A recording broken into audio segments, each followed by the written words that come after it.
une pièce de tôlerie très simple que vous n'aurez pas de mal à refaire pour vous montrer cette fois l'outil tôle à bord replié. Sur cette surface plane que je sélectionne, je clique gauche pour insérer une nouvelle esquisse et je l'oriente normal, à moi. Je vais travailler dans cette zone. Il faut que le plan d'esquisse soit perpendiculaire à la tôle que vous voulez créer. Avec l'outil ligne, je vais tracer. Il faut veiller également à ce que le point de départ de notre esquisse soit bien coïncident avec l'arête sur laquelle on veut réaliser le bord replié. En l'occurrence ici, ce point. Je dessine ces deux segments. Des dimensions avec l'outil cotation.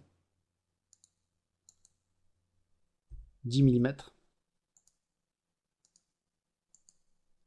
5.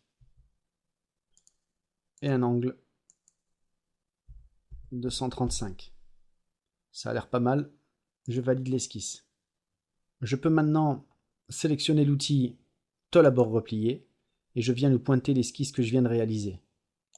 J'ai un aperçu qui est généré uniquement sur l'arête sélectionnée. Immédiatement, j'aimerais vous montrer ce petit bouton qui s'appelle propager, qui va propager sur les arêtes tangentes, qui va donc me permettre de faire le tour de la tôle par simple clic gauche. On a une intersection ici entre nos différents bords repliés.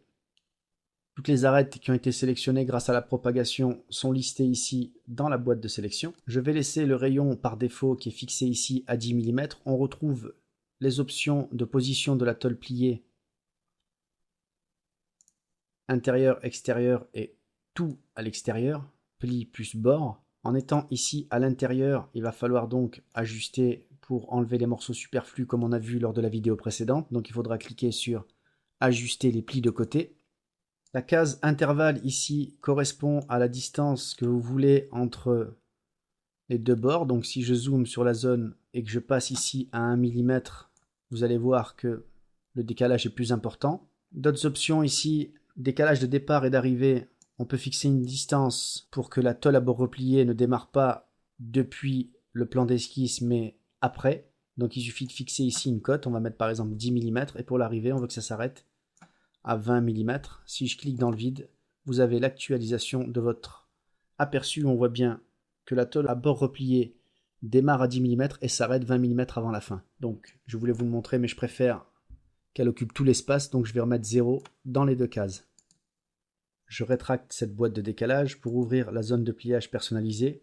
Je peux l'activer ici en cochant et remplacer le facteur K par plutôt la spécification ici de la zone de pliage, la cote BA, ou la perte au pli, la valeur BD.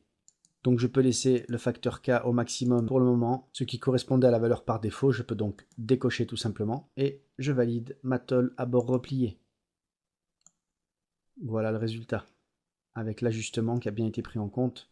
Si je modifie ma tôle de base pliée de départ par éditer la fonction, je change le rayon de pliage pour en mettre un plus faible, 3 mm, et que je valide, on voit bien que notre tôle à bord replié s'est resserrée de ce fait. Voilà donc comment utiliser l'outil tôle à bord replié.